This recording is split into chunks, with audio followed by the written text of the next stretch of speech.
I'm Andy Bertram, voice of the Auburn Tigers, and you're listening to the Phillip Jordan Show podcast.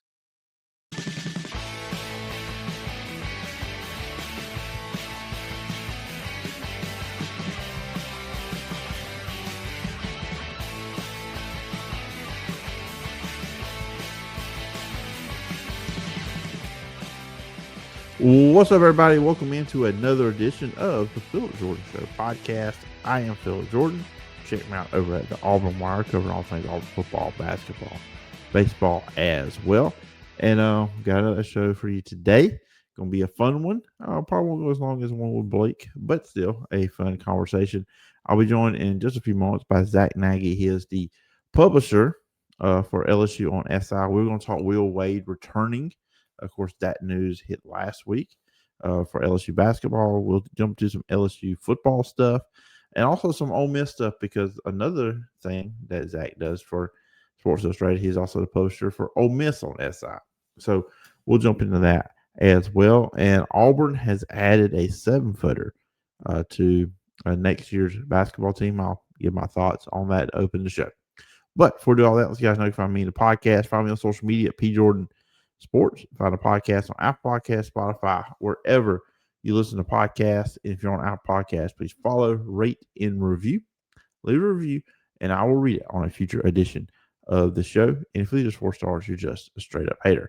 You can also check out the show over on YouTube at the Phillip Jordan Sports YouTube channel. Hit the subscribe button, hit the bell for all notifications, and please leave a comment on a video, and I'll also read that on a future edition as well. You can always email me at philipjordanmedia@gmail.com. All right, real quickly before we jump into my conversation with Zack Nagy, some interesting basketball news for the Auburn Tigers on Tuesday. They are signing 7-footer from France, 7-foot center from France, Narcisse Ngoy. I hope I am pronouncing that name right. Really hadn't gone anywhere and listened where they've actually said the guy's name. So watch some highlights, though. Very impressive. He comes from the French Elite 2 League, where he averaged 10.8 points per game, led the league in rebounding, 11.5, 2.5 blocks per game, and 70% shooter on the floor for the season. And just watching some of the highlights, he's a very big, he has a large frame. And what I like about, so sometimes you see with players when they're blocking shots, they block them out of bounds, which is great. You stop the shot, but the other team still gets the ball back. Well, I noticed a lot, at least with the highlights I was seeing, that a lot of his blocks he does keep in the field of play, inside the line. So he's giving his team an opportunity to capitalize on the blocks by fast break points and stuff like that. So that was interesting to him. And, this kind of jumps into something we talked about Blake Lovell earlier in the week. And he talked about, how you're going to see a lot of teams, like you see Arizona and Michigan, these really teams that are big up front, really talented front lines, big guys, 7-footers, and all that. Well, now Auburn goes into this, and they're adding a player of that caliber. And it also goes to be big for Auburn because, obviously, Keyshawn Murphy, who's not with the team with the NIT either, he is gone from the team. He will not, this was it for him at Auburn. So Auburn needs some size. And that was a weakness of this team all year anyways, because outside of Murphy, they really didn't have much up front. Auburn didn't. So getting this addition to the team is huge for Auburn. Talented player. Look for them to dive more into their front court. Of course, they're going to play some players off this team. Keyshawn Hall will be one. And we'll see kind of how the roster is, configured. When this team has been at its best, the last 2 big runs with Bruce Pearl, of course, you had Walker Kessler when him and Jabbar Smith were partnered up together, and then Janabra, Dylan Cardwell too as well. Let's not forget about what he brought to the team when he was there. So Auburn, when they've had solid, top-notch bigs, they've been a team that's really been hard to deal with. So very good signing here for Auburn. Of course, now they're going into Thursday night. They're playing Illinois State in their semifinal game, their Final Four of the NIT, and we'll see what happens there. I will give my thoughts on Auburn on Friday morning on that podcast, dropping another, and they are playing, again, Illinois State, and we'll have Josh Bauer. We'll talk some Troy stuff on Friday's show, but I will open with Auburn basketball and what they're doing in NIT, and also give my picks for the Final Four this weekend, which I think a lot of people probably kind of can guess where I'm probably leaning on that one. But I'll give my picks for that as well. So great signing here from Stephen Pearl, and he even talked about, because Auburn bringing in general manager of basketball, kind of diving in more into the international ranks, because you see some of these teams like Illinois is a team that we see a handful of international players. You see Iowa State; it's just kind of more scattered around out there. Teams are going more and more that direction to add talent to their rosters now too, not just with the portal in high school, but it's also the international route and doing that. So Auburn is now jumping in that. They did it last year with Phillip Jordan, who I think is a player that can develop into next year, be a really solid player for them. He's shown some signs of things in the NIT later in the year and other times during the season what he's capable of. So we'll see with that. But a big signing for Auburn, but they have business to take care of on the court with the NIT Final Four on Thursday night. All right, now we're going to jump in. We'll have some more basketball talk. Zack Nagy from LSU on SI. We will talk Will Wade returning to the team. What all does that mean? We'll also get into some football with Lane Kiffin's first spring underway right now, and we'll talk a little Ole Miss too as well. So I hope you enjoy my conversation with Zack Nagy. It was a lot of fun. Go about 22, 23 minutes, and I'll be back to close up the show. Everybody joining me on the show today, Zack Nagy. Really looking forward to talking to him on LSU basketball and LSU football. LSU just all over in the news. He is the publisher over at LSU on SI, also Ole Miss on SI. So I'm going to throw a little Ole Miss question here toward the end of the conversation. But Zack, appreciate you coming on. There is no boring times with the collection of coaches that LSU now has at that university. But I appreciate you coming on. Yeah, man. Appreciate you having me back on.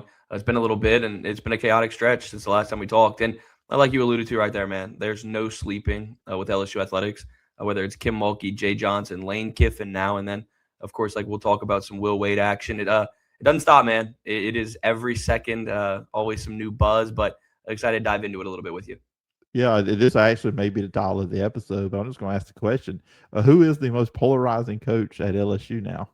Yeah, I think it's a great question. And for me, it's always going to be Lane Kiffin. I mean, he is just an absolute juggernaut when it comes to the market that he's in, of course. And LSU football is always the money generator here in Baton Rouge. But it's hard to not also sit back and say Kim Mulkey and Will Wade. Jay Johnson stays a little reserved. We saw yesterday in the Kentucky series, that being Sunday, the March 29th, against Kentucky, he got a little fired up. And that's something that we don't see from him too much. But when you talk about polarizing figures, LSU's got 4 of them on that Mount Rushmore right now. So it's an exciting time for LSU athletics. And, of course, Lane Kiffin spearheads that push, but it's very close with Mulkey and, of course, Will Wade now back in BR. Yeah, it really was funny to me when Lane Kiffin first got to LSU, and then Kim Mulkey was out there showing him around and everything. It's like Lane Kiffin, he's realized, hey, you're not the top dog right here, of all the, Mulkey's got a championship. Lane's got to bring that to the football team, which I'm sure he will. But that was a pretty interesting thing. Like, Lane Kiffin's usually being that polarizing figure, but Kim Mulkey's right there with you with what she brings to the table and all the success she's had at LSU so far. Bringing back Will Wade, of course, he was there from 2017-22.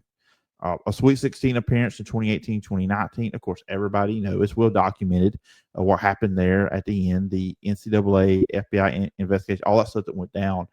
Why do you think LSU decided this was was the move to bring back Will Wade? Yeah, I think it's a good question. And when you really sit back and look at all the moves that were made behind the scenes, it all kind of pointed in the right direction for them to go and attack Will Wade when it came to getting him back, whether it's getting President Wade Roos, getting him from McNeese and bringing him back to Baton Rouge. And, of course, that was the guy who gave Will Wade a second chance in coaching. And so you go in, you get Heath Schroyer, who's going to make his way and really operate well with the LSU basketball department. The stars aligned. And this was something that had been looming over the last couple of months. It seemed like it died down a little bit when Will Wade made his comments after the ACC tournament. And then fast forward to around last Tuesday night, hovering around 10:30-ish p.m., and the wheels started turning on this a lot.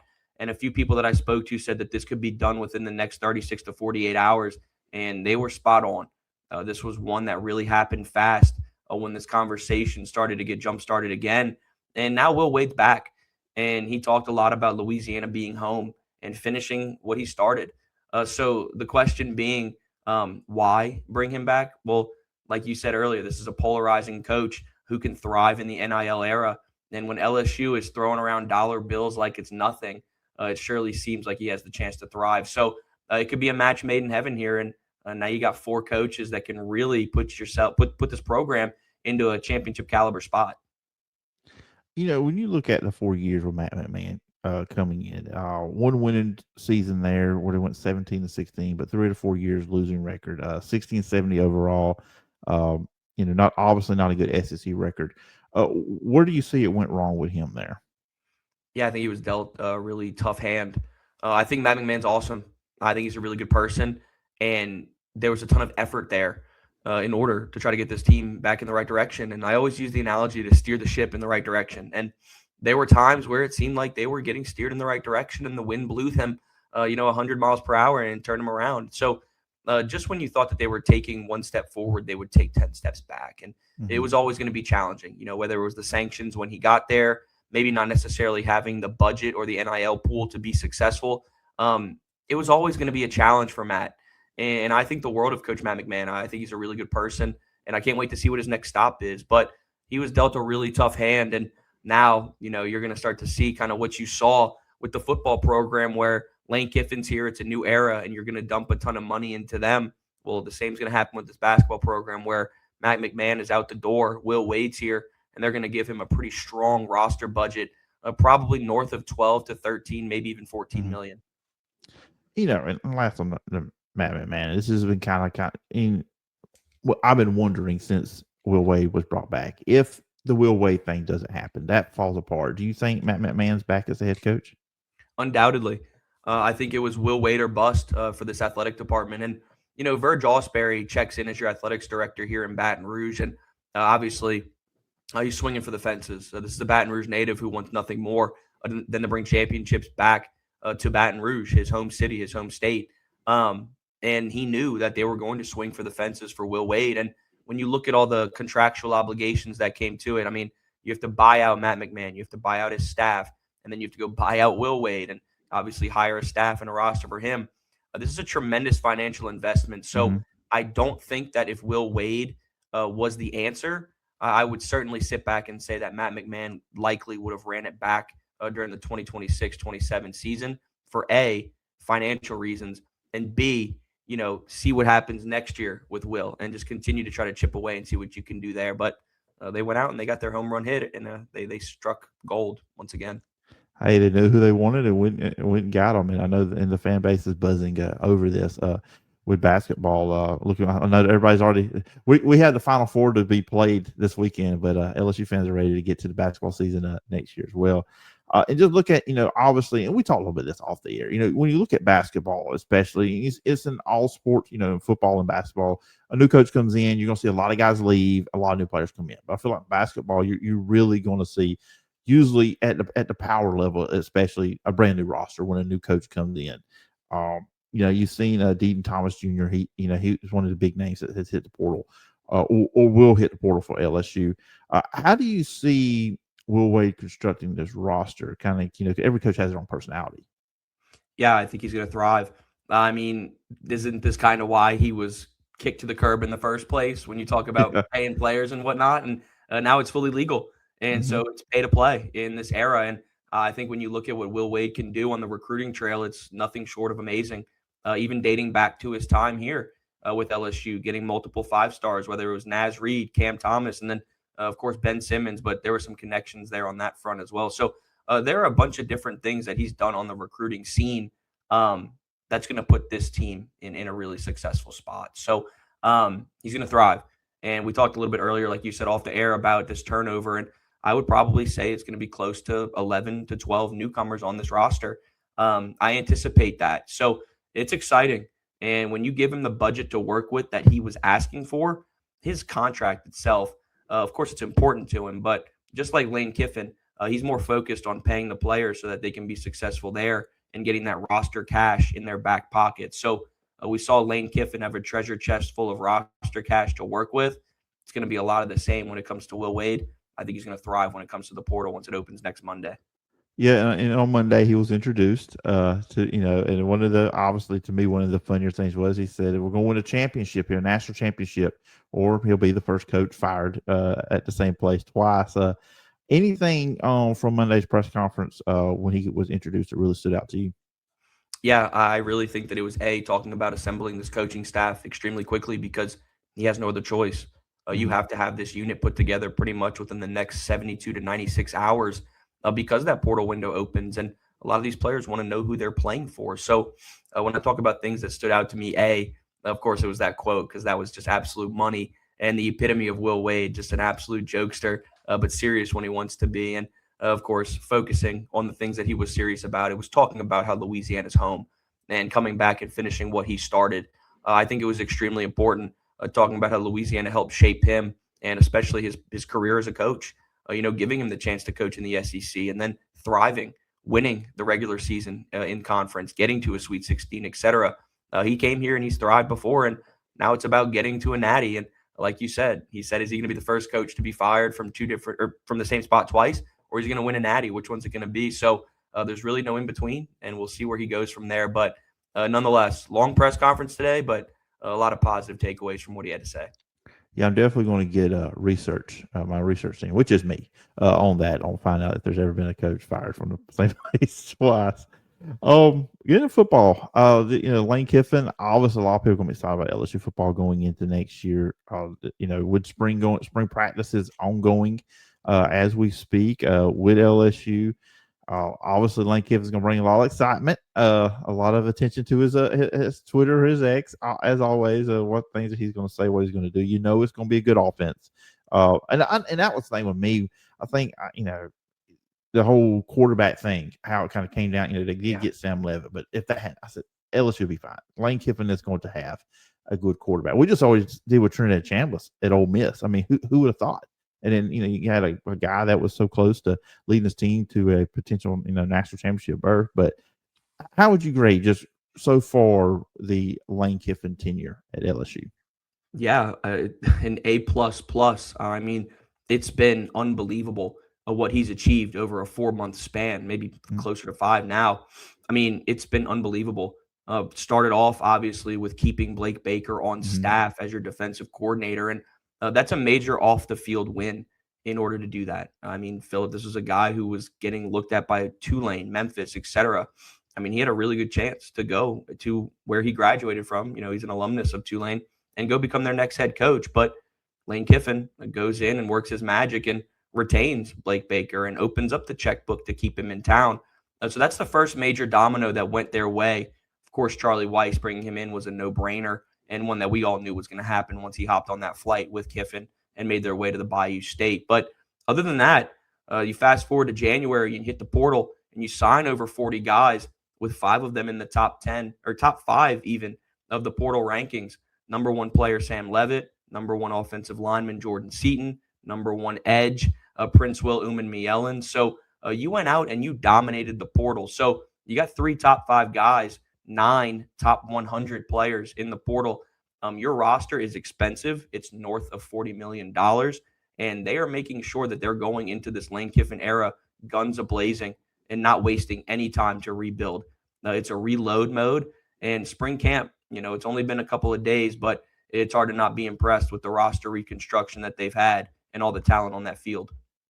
You mentioned Blake Baker, and I just look at it, and the portal class also, obviously, all the players he brought in, but that really had to be like the best retention he had really was Blake Baker because, and you look at his tenure when he was at Missouri, every year that defense got better. And you saw that last year, the improvement from his first year, second year at LSU. And now you got to be excited more because what can this defense be in year 3 with the players you mentioned, with Weeks coming back? I don't think anybody thought he was going to leave LSU, just the connection with Lane anyways, but just, Blake Baker, you mentioned it there, but how this was kind of like the biggest, move, when you combine coaching staff and players for Lane Kiffin to do. Yeah, I mean, you get the best of both worlds, right? You get a Lane Kiffin offense, and then you pair that with a Blake Baker defense where you keep a ton of your assistant coaches and Corey Raymond, who's one of the best in the business in coaching the secondary. You keep Jake Olson, who was expected to depart the program and go to the Commanders, pulled his name out of there and came back. And then not to mention Kevin Peoples coaching the defensive line. And then you go out and get South Carolina Gamecocks defensive line coach Sterling Lucas. I mean, on defense, it is a star-studded staff underneath Blake Baker. So it starts with retaining Blake Baker, obviously, but when you look at the other guys underneath him, like Corey Raymond, Sterling Lucas, Kevin Peoples, and Jake Olson, I mean, it's a dominant staff from top to bottom. So what more could you ask for than getting a Lane Kiffin-led offense and pairing that with a defense that was top 25 last year and really came out the gates firing on all cylinders? So it's an exciting time. You obviously have Whit Weeks at the helm, and then you have a bunch of other players as well. It's a really strong group that they have.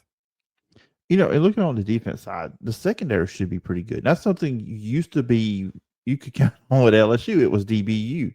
You got DJ Pickett, you got PJ Woodland coming back. They added Boise State transfer Ty Benefield, and you got some other guys come back as well. That secondary, on paper, should be really good for this team. It should, man, and I can't speak much more about Boise State transfer Ty Benefield. I mean, he is a gamer, and it's been a small sample size of 1 week of spring camp, but it just seems like every time you look at him, he's flashing, and one that those in the building continue to rave about, specifically Lane Kiffin, calling him an ultra elite player. So this is a guy who's going to be competing to probably be a team captain, one that continues to get the respect of the coaching staff and the players in the locker room. So sure, you have your 6'4", 6'5" cornerback in DJ Pickett. You pair that with PJ Woodland, who continues to ascend, to Sean Spears, a guy that they expect to take that next step alongside Tamarcus Cooley. And then you throw in Ty Benefield too. It's hard to not sit back and just be extremely excited about that secondary. So, yeah, LSU always has good DBs, and I think that tradition is going to remain true in 2026 as well. Yeah, and look, he's been in the SEC several years, and I've never been able to say his name, so I'm just going to say Prince. That's where I'm going to leave it at. Let the people that cover him know how to say the name. I just don't want to. I probably could say it if we were off air. I did that same thing with Tua. I could say it perfectly off air, but as soon as I hit record, I'd butcher it somehow, some way. But bringing him in, of course, you able to get pass rush, because I feel like LSU a lot last year. From the defensive line, they really couldn't generate a great pass rush. It was a lot of blitz situations. Which, of course, when you blitz, you do put your DBs in precarious situations. So that's got to be big for them too. That be able to potentially have a guy and several guys that can get after the quarterback without having to blitz. Yeah, it's crucial, man. And Prince Umanmielen, hopefully I'm not butchering it, because hopefully I can get it right. But nonetheless, man, to get Prince down to Baton Rouge is huge. And Jordan Ross, a former 5-star from Tennessee that made his way here, to get that 1-2 punch in Baton Rouge is critical. And it's even more important now that you're returning defensive end Gabe Relaford tore his ACL last week during spring camp. So it just makes your depth that much more important during spring ball and then into next year, considering Gabe Relaford's season is now in jeopardy with that knee injury. So it all starts with Prince. He's an absolute gamer, a guy obviously that thrived last year, of course, in Pete Golding's defensive scheme in Oxford. Now he makes his way down to Baton Rouge, where you're getting coached by Sterling Lucas, who's one of the best in the business. Kevin Peoples is one of the best in the business. And so you have a ton of star power in Baton Rouge right now, but defensively up front in the trenches, it all starts with Prince. This is a guy who can get in the backfield at will. So you're going to need to see him really take some strides in the right direction this year. And I think they really expect that to be the case. How dare I talk so much defense when I'm talking about Lane Kiffin coach team, but of course, Sam Levitt coming in, of course, not really practicing, he's still kind of covering over the foot injury last year at Arizona State. But looking at LSU, known for receivers too. I mean, they've been putting guys in the NFL a decade plus. A revamped room there. Who has kind of been standing out so far in spring practice from what you've seen and heard with those playmakers to go around Sam Levitt? Yeah, I think, first of all, Sam Levitt certainly looks ahead of schedule from what I've seen. He's moving a little bit, making some throws, looking the part. He's looked great from the small sample size that we've seen. But the talk of the town is going to be the playmakers around him. And when you go out and you sign 9 wide receivers from the transfer portal, 3 from the high school ranks, and you only return 1 from last season, I mean, to talk about revamped and reconstructed doesn't even do it justice, considering you're bringing in all these newcomers. So When I look at three that have really caught my attention so far, it starts with Hawaii transfer Jackson Harris. He's a really solid deep threat and one that's developing rapport with Sam Levitt already. Trey Brown from Old Dominion is a really good player, man. You put a little bit more weight on him this offseason, and I think he's going to give you a ton of juice when you need him in Death Valley next year. And then lastly, Roman Mothershed. This is a guy who's coming in from Troy. Didn't necessarily produce all that much, but you got to trust Lane Kiffin's evaluation. This is a 6'5" wide receiver who's really turned heads pretty quickly. So it's going to take time to carve out, your first team, your second team, etc., and get that depth chart rolling. But I would fully expect Roman Mothershed to be a guy who nobody's ever heard of, but to make some buzz in Lane Kiffin's system because we know how solid he is on the evaluation and, of course, development front. I'll tell you who's heard of him. The host here, the Troy Helmet in the back up there. Yep. And the school I'm attending too. And one thing with him, Troy, really the last 2 years had a really revolving door at quarterback due to injuries. So him having someone like Sam Levitt, more consistency at that position will be big for him. We'll be able to showcase what he's able to do. Before I let you go, Ole Miss too, of course. I mentioned you're the publisher also for Ole Miss on SI. Trinidad Chambliss story is over. He is going to be Ole Miss's quarterback next year. Someone has had to cover. I know you are very happy about that. And I think they're an interesting team going into next season because obviously in the playoff, and they were a great team with Lane Kiffin as head coach. And then with Pete Golden, he did a fantastic job kind of keeping that going. And, I think a lot of people were rooting for Ole Miss just because of, everything going on around them during the playoff. Of course, the last SEC team, they were the last SEC team standing. But going into next year now, it's kind of like Pete Golding, there's going to be a lot of pressure, I think. Not pressure, but, attention. So can he keep that going? What do you think are some kind of major storylines with Ole Miss for this spring? Yeah, I think it's important to talk about the offensive threats that they return, of course, with Trinidad Chambliss, and then you look at what they do with Kawan Lacey. But when you look at the portal additions that they made, man, it's getting swept under the rug a little bit just because of what Lane Kiffin and LSU did. Ole Miss had the number 2 rated transfer portal class, and I love the offensive weapons that they brought in, specifically Syracuse wide receiver Darrell Gill Jr. I think this is a guy that could be really solid alongside Trinidad Chambliss. And, we saw last year they spread the ball around a ton. And they're going to do the same thing this year. So, Darrell Gill might not be this 1,000-yard receiver per se, but he's going to get his. And I think it's going to be really fun to watch. And then the running back room, you're not going to see Kawan Lacey have this just unbelievable volume in 2026. They went and got 3-4 different running backs. JT Lindsey from LSU, you went and got a Southern Utah running back. You went all in, and you got a ton of different players. So for me, what sticks out most on this Ole Miss team is, of course, you're going to be defensive-minded with Golding at the helm. But offensively, you have Trinidad Chambliss back, signed, sealed, delivered, and finally done. Get that saga out the way. But you have a bunch of playmakers around him that can allow this offense to thrive. John David Baker's back to lead this offense. So really excited to watch them get the ball rolling there. A ton of weapons to work with. I fully expect them to be really solid. Yeah, it's going to be exciting. Both teams, and of course, they play each other at Oxford the early next season. So that obviously an early pick for a game day selection next season as well. But Zach, a lot of fun talking with you. LSU basketball. I think it's the first time we've done some basketball at the times I've had you on the show, and obviously football and a little Ole Miss there to close out. But if the listeners and viewers want to check it online, where can I find you? Yeah, man. For me, it's always going to be at ZNagy20 on Twitter or X, whichever one you like to call it. At LSU Tigers SI is where you'll find the goods on the purple and gold. And then, of course, some Ole Miss action as well. That's at Ole Miss on SI on Twitter or X as well. And I say it all the time, man. If you're not on socials, go on ahead and punch in at LSU SI or LSU Tigers on SI in your search engine. And the same goes for Ole Miss. So a ton of content rolling out. Spring camps here, recruiting seasons here as well. So no shortage of content coming on this end. Absolutely. Well, Zach, again, I appreciate the time, and I look forward when we get to do this again sometime down the road. Absolutely, man. I appreciate you.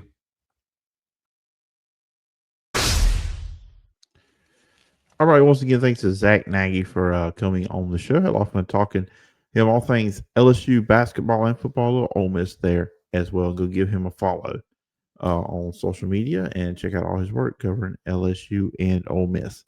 That's going to do it for this edition of the show. Be back with an episode Friday. I will give my thoughts on the Auburn NIT game. And also, we'll be joined by Josh Boutwell from the Troy Messenger to talk Troy basketball, football. They have a new coach in basketball, and maybe a little bit Stallions talk with Josh. Anyways, that will be for you on Friday's podcast. Anyways, remember you can follow me on social media at P Jordan Sports. Follow the podcast, Apple Podcast, Spotify, wherever you listen to podcasts. Watch the show over on YouTube at the Phillip Jordan Sports YouTube channel. You can email me at phillipjordanmedia@gmail.com. All right. Everybody has a great Wednesday. Until next time. Bye-bye.